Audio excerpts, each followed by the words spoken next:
Good morning all of you. आज का हमारा फिज़िकल साइंस का टॉपिक है। तो फिज़िकल साइंस का टॉपिक जो हम करेंगे आज, लेटेस्ट टॉपिक हमारा AIIMS and objective of physical science. ठीक है, तो फिज़िकल साइंस के हमें उद्देश्य और इसके जो हमारे एम्स हैं, नियम हैं, उसके बारे में बताना है। ठीक है, सबसे पहले तो हमें ये बताना चाहिए कि भौतिक जो विज्ञान है उसके उद्देश्य, शैक्षिक उद्देश्य। ठीक है, तो इसके भौतिक जो हम बात करते हैं राष्ट्रीय शिक्षा नीति की, तो उसके अनुसार हमारा जो 1992 में नई नेशनल एजुकेशन पॉलिसीज़ बनी थी, भौतिक विज्ञान शिक्षा का क्या था, एक सुदृढ़ जो हमारा सब्जेक्ट था उसको बनाया गया। ठीक है, ताकि जो हमारे बच्चे थे, हमारे बालक थे, उनमें जो तर्क शक्ति, क्रिएटिविटी उनमें नई नई, ठीक है, क्वेश्चन पूछने के लिए उनके अंदर साहस, तो ये सब सौंदर्य बोध आदि योग्यताओं का, इसमें मूल्यों आदि का विकास किया गया है इस सब्जेक्ट में।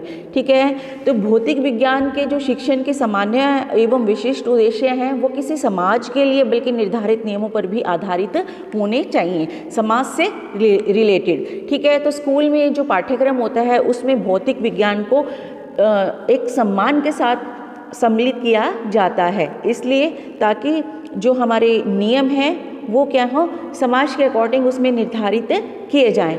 ठीक है, और लड़कियों और लड़कियों में जो वांछित हमारे परिवर्तन आते हैं फिजिकल, उसमें वो परिवर्तन उनकी आदतें, उनकी कार्य करने की शक्ति, सोचने समझने की शक्ति, उनका रहने का स्तर, जीवन स्तर आदि जो व्यवहार को परिवर्तित कर सके, इस तरह के उसमें नियम लागू किए गए हैं।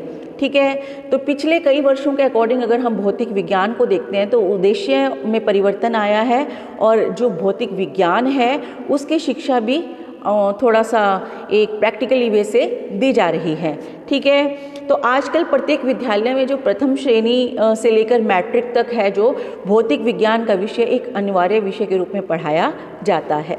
ठीक है, तो सबसे पहले हम करेंगे इसकी AIIMS of physical science teaching at different stages of school education.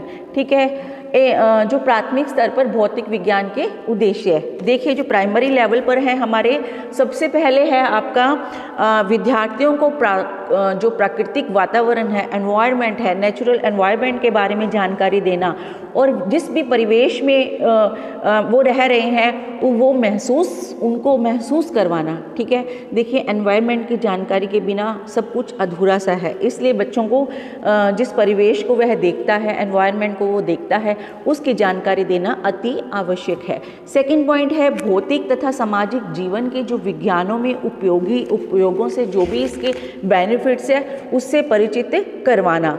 देखिए साइंस ने हमारी कितनी तरक्की कर ली है, हम कितने आगे बढ़ गए हैं। ठीक है, हमारी जो स्मार्टफोन है, पहले एक सिंपल फ़ोन आता था, उससे हम सिर्फ सुन सकते थे मोबाइल से फ़ोन, लेकिन अब आपके सामने स्मार्टफोन है, लैपटॉप्स हैं, हमारे टैब हैं, हम यहाँ बैठे बैठे दूसरे शहरों में, दूसरे देशों में, दूसरे राज्यों में बात कर सकते हैं फेस टू फेस। ठीक है, मैसेज भेज सकते हैं, कोई पिक भेज सकते हैं, तो ये हमारी साइंस की ही बहुत तरक्की है। नेक्स्ट है आपका छात्रों में जो फिज़िकल डेवलपमेंट है, शारीरिक जो स्वच्छता है, उनमें आदि संबंधी आदतों को सिखाने में भी जो विज्ञान है हमारा एक महत्वपूर्ण विषय है। नेक्स्ट है विद्यार्थियों की जो रुचियां हैं, इंटरेस्ट है, उसको भी ये विज्ञान ही विकसित करता है। नेक्स्ट है विद्यार्थियों में जो क्रिएटिविटी है उसके विकास के लिए भी विज्ञान ही हमारा एक महत्वपूर्ण विषय है। और क्या है, बच्चों में जो स्वच्छ तथा क्रम से कार्य करने की जो आदत है, उनमें अच्छी आदतों का जो विकास होता है वो भी विज्ञान के द्वारा किया जाता है। ये तो था प्राइमरी लेवल पर। अब हम करेंगे इसको सेकेंडरी लेवल पर। ठीक है, माध्यमिक स्तर पर। तो इसमें क्या है, हम थोड़ा सा और इसमें ऐड कर देंगे हम कि भौतिक विज्ञान को सामान्य विज्ञान के विषय में क्या है, एकीकृत करके पढ़ाना, जो नॉर्मल आपका साइंस है। और क्या है, छात्रों को जो अपने परिवेश है उसकी जानकारी तो देना ही देना है। ठीक है, और उसके प्रभाव को समझने में भी उसकी हेल्प करना। ठीक है, पहले प्राइमरी में तो हमें जानकारी दी जाती है, लेकिन इसमें कैसा उसका प्रभाव पड़ता है हमारे ऊपर, इसमें जो वैज्ञानिक हमारी जो साइंस हमारी भूमिका निभाता है उसके बारे में अभिरुचि विकसित करना। नेक्स्ट है छात्रों को विज्ञान संबंधी नियमों और सिद्धांतों के बारे में ज्ञान विकसित करना। देखिए जब हम बड़े हो जाते हैं तो हमें हर चीज़ का साइंटिफिक रीज़न पता होना चाहिए, तो जो हमारी सेकेंडरी लेवल है उसमें थोड़ा हमें धीरे धीरे पता चलना शुरू हो जाता है। ठीक है, और क्या है, छात्रों को विज्ञान के जो विकास में ऐतिहासिक जो क्रम में परिचित उनको कराकर और विज्ञान के प्रति जो प्रगति है और विज्ञान को समझने में भी मदद करना। नेक्स्ट है विद्यार्थियों को भौतिक विज्ञान के जो विशेष हमारे उच्च जो पाठ्यक्रम होता है, करिकुलम होता है, उसको पढ़ने के लिए भी आधार प्रदान करना, बेस देना। ठीक है, क्योंकि कई बार क्या होता है हमें स्टार्टिंग में साइंस से थोड़ा सा डर भी लगता है कई बच्चों को। ठीक है, तो उसके बाद कई बच्चे इंटेलिजेंट होते हैं लेकिन साइंस से डरते हैं, उनके अंदर हम बेसिक जो हमारे नीड्स हैं वो उनमें विकसित करना, ताकि बच्चों को साइंस से डरने लगे, वो इंटरेस्ट लेके पढ़ें उसमें। नेक्स्ट है विद्यार्थियों में जो इंटरेस्टेड है उनकी क्रियाओं के रूप में जो आदत है उसको अपनाने की आदत को विकसित करना। ये तो था सेकेंडरी लेवल पर। अब हम करते हैं जो हमारी सीनियर सेकेंडरी लेवल पर, इसमें थोड़ा सा और ऐड हो जाएंगे हमारे जो हमारी +2 लेवल पर शिक्षा दी जाती है। शिक्षा आयोग द्वारा जो भौतिक विज्ञान है उसकी पढ़ाई अनिवार्य न होकर ऐच्छिक है, अपनी इच्छा के अकॉर्डिंग आप वो सब्जेक्ट ले सकते हो। जो साइंस सब्जेक्ट लेते हैं, क्योंकि हमारी 10th के बाद अपनी चॉइस होती है, हम आर्ट्स लें, कॉमर्स लें, नॉन मेडिकल लें या मेडिकल लें। ठीक है, तो भौतिक विज्ञान की इस शिक्षा के उद्देश्य उच्च जो माध्यमिक स्तर पर हैं वो उसके बारे में बात करते हैं। सबसे पहले है भौतिक विज्ञान के ज्ञान को जो है विशिष्ट पक्षों में जो स्किल है उसको प्राप्त करना। ठीक है, फर्स्ट हमारा एम। सेकंड है भौतिक विज्ञान के ज्ञान को सही एवं जो सूक्ष्म ढंग से जो सिखाने हेतु एक जैसे लेबोरेटरी होती है, हमारी साइंस लैब होती है, उसका निर्माण करना, जिसमें बच्चों में भौतिक जो विज्ञान है उसका प्रैक्टिकल उनको ज्ञान दे सकें। ठीक है बेटा। नेक्स्ट है भौतिक विज्ञान को पढ़ाते समय जो अन्य शाखाओं का परिचय भी उसके साथ करवाना ज़रूरी है, उसका भी बच्चों को अध्ययन करवाना। नेक्स्ट है भौतिक विज्ञान की जो पढ़ाई विद्यार्थियों में विशेष रूप से करवाई जाती है वो किसी विशेष व्यवसाय या उससे संबंधित पाठ्यक्रम के आधार पर ही उनको करवानी चाहिए, ताकि कल को जिन बच्चों को रोजगार चाहिए वो उसके अकॉर्डिंग रोजगार प्राप्त कर सकें। ठीक है। नेक्स्ट है बच्चों में भौतिक ज्ञान से जो संबंधी हमारी कार्यशालाओं हैं उसका भ्रमण कराना। ठीक है, उसमें उससे रिलेटेड हमें बच्चों को टूर्स पे लेके जाना, ताकि उनको थोड़ी प्रैक्टिकल नॉलेज अच्छे से हो और उन्हें जो प्रॉपर वे से क्रियात्मक ढंग से भौतिक विज्ञान का गहरा ज्ञान देना। तो ये था हमारा इस लेवल पर ज्ञान। अब हम करते हैं इसका और भी अगर हमारे स्टेजेस हैं, ऑब्जेक्टिव्स करेंगे और इसके बारे में हमारे एम्स हो गए हैं। ऑब्जेक्टिव्स क्या हैं हमारे, देखिए सबसे पहले है आपका कि जो इस संदर्भ में हम स्कूल स्तर के भौतिक विज्ञान शिक्षण को जो सामान्य उद्देश्यों को सामान्य रूप से निम्न प्रकार से हम इसको बता सकते हैं। सबसे पहले है नॉलेज ऑब्जेक्टिव्स, ज्ञानात्मक ज्ञान। देखिए ज्ञानात्मक ज्ञान जो उद्देश्य है इसका वो भी ज़रूरी है। जो हमारे विद्यार्थी होते हैं भौतिक ज्ञान से संबंधित जो तथ्य होते हैं, डाटाज होते हैं और डेफिनेशंस होती हैं, नियम होते हैं, उनके सिद्धांत होते हैं, उनकी प्रक्रिया का ज्ञान बच्चों को प्राप्त क्या है करते हैं वो, तभी वो क्या है उनका जो साइंस लेने का जो उद्देश्य है वो कंप्लीट होगा। अगर इसके बारे में जानकारी नहीं होगी तो हम आगे साइंस कैसे पढ़ेंगे। तो ये क्या है, ज्ञानात्मक उद्देश्य भी बच्चों को दिया जाना चाहिए और ये मेन होता है। सेकंड है अंडरस्टैंडिंग ऑब्जेक्टिव्स, बोधात्मक उद्देश्य। देखिए शिक्षार्थी होते हैं जो भौतिक विज्ञान से संबंधित, इसमें भी हम तथ्यों से, अवधारणाओं से, सिद्धांतों से, परिभाषाओं से संबंधित ज्ञान के बारे में समझ विकसित उसमें करते हैं। ठीक है। नेक्स्ट है एप्लीकेशन ऑब्जेक्टिव। इसमें क्या है, जो शिक्षार्थी हैं भौतिक ज्ञान से संबंधित और अपने अर्जित ज्ञान के अकॉर्डिंग जैसे हम समझ का उसमें अपना उपयोग करेंगे, तो प्रयोग करेंगे, तो दिन प्रतिदिन कार्यों को हम आगे बढ़ाएंगे और नई चीज़ों की जो हमारे सामने समस्याएं आएंगी, उस अपरिचित जो हमारे सामने समस्याएं हैं उसका सामना करना हमारा कर्तव्य है। देखिए तभी हम सीखेंगे। अगर हम इसमें हमारे सामने समस्याएं नहीं आएंगे और उसको हल करना नहीं सीखेंगे तो हम आगे कैसे बढ़ेंगे। तो ये क्या है आपका मेन उद्देश्य है। उसके बाद है इंटरेस्ट ऑफ ऑब्जेक्टिव्स, रुचि संबंधी उद्देश्य है। विद्यार्थियों में जो भौतिक विज्ञान की दुनिया और उसके ज्ञान बोध आदि का जो प्रयोग है कौशल जो स्किल अर्जित करते हैं उसमें अपनी रुचि का भी प्रदर्शन करते हैं। ठीक है बेटा, तो ये थे आपके कुछ मेन एम्स, ठीक है, ऑब्जेक्टिव्स।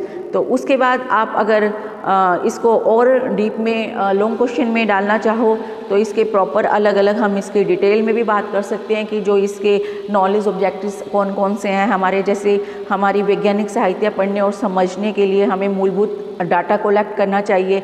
मनुष्य द्वारा जो नेचर है उसकी कुशलतापूर्वक उसका प्रयोग करना चाहिए। ठीक है, पशु विज्ञान और वनस्पति विज्ञान में उनका जो मानव हेतु उच्चम जो महत्व है उसके बारे में जानकारी देना। ठीक है, और सेकंड है स्पेसिफिकेशंस ऑफ अंडरस्टैंडिंग ऑब्जेक्टिव्स। इसमें क्या आ जाएगा, चार्टों के बारे में, ग्राफ के बारे में जो कंसेप्ट होते हैं आदि का विश्लेषण कर सके, बच्चों को सिखाना, वैज्ञानिक तथ्य मान्यताएं आदि डाटा कलेक्ट करना, और अशुद्ध कथनों मान्यताओं और जो भी प्रक्रिया और रेखा चित्र है प्रयोगों में जो अशुद्धियां हैं उसको निकालना। ठीक है, तभी हमें क्लियर होगा। नेक्स्ट है आपका जो स्पेसिमेन ऑफ स्किल ऑब्जेक्टिव्स। उसमें क्या है, चित्रकला कौशल, जो ड्राइंग स्किल्स होती है, मैनिपुलेटिंग स्किल्स होती है, मैथमेटिकल स्किल होती है, इसके बारे में जानकारी देना। ठीक है, उसके बाद है मैनिपुलेटिंग स्किल्स, जो हमारी प्रयोगात्मक कौशल होता है उसके बारे में विद्यार्थियों में जैसे जो उपकरण होते हैं, यंत्र होते हैं, उनको उचित ढंग से रखने की जो योग्यता होती है वो भी होनी चाहिए। नेक्स्ट है उपकरणों का जो उचित प्रयोग है वो कैसे करना है उसके बारे में भी उसको पता होना चाहिए। विद्यार्थी प्रयोग करते समय अपनी जो उचित गति है उसका ही प्रयोग करें, और उनको जो थोड़ी सी उनको जो ऐसी चीज़ें होती हैं जैसे मान लीजिए कई बार कोई केमिकल्स होते हैं ऐसे जो जानलेवा होते हैं, तो उससे उनको थोड़ा ध्यान से उनके साथ कार्य करना चाहिए और अपने टीचर के साथ टीचर की सलाह से ही कार्य करना चाहिए। नेक्स्ट है आपका ऑब्जर्वेशन रिकॉर्डिंग स्किल्स, जो इसमें किया जाता है यंत्रों का नमूनों में छोटी छोटी जो संबंधित बातों को ढूंढने की क्षमता है वो भी बच्चे में होनी चाहिए। ठीक है, उपकरणों तथा यंत्रों का ठीक ठाक से अध्ययन करने की क्षमता होनी चाहिए ताकि बच्चों को पता चलना चाहिए कि ये किस चीज़ के लिए यूज़ होता है, उपकरण जो हमारे होते हैं, यंत्र होते हैं हमारे। ठीक है, और जो भी हमारी प्राप्ति निरीक्षण से प्राप्त होगी उसको ठीक ठाक रिकॉर्ड करने की क्षमता भी उसमें होनी चाहिए। ठीक है बेटा, और मैथमेटिकल्स भी स्किल होनी चाहिए बच्चों में, जो विद्यार्थी हैं हमारे की भौतिक विज्ञान जो तथ्य संबंधी है, नियम है, प्रक्रियाएं हैं, रेखा चित्र हैं आदि के माध्यम से कैसे प्रस्तुति करते हैं उसके बारे में भी उनको ज्ञान होना चाहिए। तो विद्यार्थियों को जो वस्तुओं और घटनाओं हैं और भौतिक नियम है, नापतोल है, मापन आदि इकाइयों का भी बारे में नॉलेज होनी चाहिए। ठीक है बेटा, आगे है आपका जो स्पेसिफिकेशंस फॉर इंटरेस्ट ऑब्जेक्टिव्स। तो इसमें क्या है आपका वैज्ञानिक साहित्य जो उनको पढ़ते हैं उनको पढ़ना भी चाहिए वैज्ञानिक साहित्य, क्योंकि ये मेन होता है, इससे नॉलेज मिलती है। और जो हमारे वैज्ञानिक हॉबीज़ होती हैं उसको भी अपनाना चाहिए। हमें साइंटिफिक हॉबीज़ होती हैं जो हमारी अवसर मिलने पर विज्ञान के जो प्रसिद्ध व्यक्ति हैं उसको भी मिलते रहना चाहिए। हमें उनके बारे में नॉलेज होनी चाहिए, हमें उनकी जीवनी जो उनकी जीवन से रिलेटेड होती है वो हमें पढ़नी चाहिए, और हमें ज्ञान होना चाहिए कि कैसे कैसे उन्होंने अपने जो नॉलेज को कैसे बढ़ाया है। विज्ञान क्लबों और विज्ञान मेलों में भी हमें सक्रिय रूप से पार्टिसिपेट करना चाहिए। जैसे विज्ञान से रिलेटेड प्रदर्शनियाँ भी लगती हैं, ठीक है, उसमें मेले भी लगते हैं और उसमें बहुत सारी चीज़ें ऐसी होती हैं। जैसे फॉर एग्जांपल अगर हम बात करते हैं, हमारे दिल्ली में ट्रेड फेयर लगता है जो, उसमें क्या होता है बच्चों को जो नई नई चीज़ें, नई नई टेक्निक्स आती हैं उसके बारे में जानकारी मिलती है। तो इस तरह के जगहों का भ्रमण बच्चों को टूर पे लेके ज़रूर जाना चाहिए। ठीक है, और किसी विज्ञान योजना पर काम उनको करते रहना चाहिए।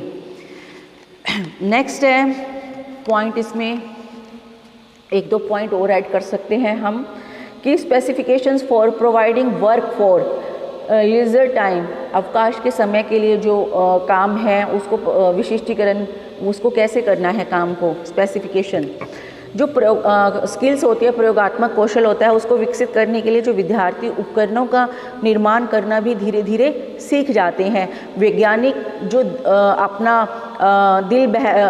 साधारण वस्तुओं की जो प्रयोग के वस्तुओं का निर्माण करते हैं, जैसे साबुन है, स्याही है, मोमबत्ती है, फिनाइल है, चौक है आदि, पॉलिश। तो इसके अकॉर्डिंग उनको इसके अतिरिक्त और भी जो क्रिएटिविटी हमारी रचनात्मक भी और आविष्कारिक हैं वो भी काम बच्चों को करते रहना चाहिए, इससे रिलेटेड भी जानकारी होनी चाहिए और भी। तो इस प्रकार बच्चों को विज्ञान ही एक ऐसा, अगर हम बात करें तो ऐसा प्रैक्टिकल सब्जेक्ट है जो इस प्रकार की जो क्रियाएं हैं, योजनाएं हैं, वो बच्चों को इसके द्वारा ही समझ में आती है। और विज्ञान एक और तो अगर हम कहें सूझबूझ का और ज्ञान को विकसित करता है, और दूसरी ओर हमें जो अवकाश के समय हम उपयोगी वस्तुओं का यूज़ करते हैं उसके लिए भी हमें कई अवसर प्रदान करता है। ठीक है, तो विज्ञान क्या है, हमारी लाइफ में बहुत इंपॉर्टेंस है इसकी। लास्ट पॉइंट करेंगे हम इसका, बहुत सारे पॉइंट्स हो गए इसमें से, अगर आप सारे करना चाहो तो सारे कर लो, नहीं एक दो छोड़ना चाहते हो तो वो भी आप कर सकते हो। ठीक है बेटा, तो लास्ट पॉइंट है specifications for providing vocational career, कि जो व्यवसायिक ज्ञान प्रदान करने के उद्देश्य से भी विशिष्टीकरण इसमें स्पेसिफिकेशंस है। कैसे, विज्ञान कई प्रकार के जो व्यवसायिक हमारे पाठ्यक्रम हैं उसका आधार है, हमारे सब्जेक्ट्स का। और विज्ञान जो इस विभिन्न प्रकार के जो व्यवसाय हैं विद्यार्थियों को, उसके लिए बच्चों को तैयार करता है जो हमारा विज्ञान सब्जेक्ट है। जैसे इंजीनियर्स हैं, डॉक्टर्स हैं, चिकित्सक, कृषि, बहुत सारी फील्ड्स हैं हमारी, और इसमें उनके लिए, बच्चों के लिए नए नए रास्ते खुलते हैं। हमारी कृषि में भी जो हमारे उसमें भी नए नए यंत्रों का प्रयोग किया जाने लगा है अब, जो ये भी विज्ञान की ही देन है। तो उद्योग में उद्योग संस्थाएं आदि बहुत सारे प्रशिक्षण पाठ्यक्रम हैं जिसमें विज्ञान के द्वारा ही जो है उसकी व्यवस्था की जाती है और नई नई टेक्निक्स का यूज़ किया जाता है। तो जिसके लिए विज्ञान ही हमारा मूलभूत एक अध्ययन आवश्यक ज़रूरी है। ये सभी ज्ञान प्राप्त करने के लिए विज्ञान बहुत ही अर्जेंट है। तो हमें विज्ञान सब्जेक्ट की जानकारी प्रॉपर वे से, सही वे से मिलनी चाहिए। ठीक है बेटा, तो आज के लिए इतना ही। Thank you.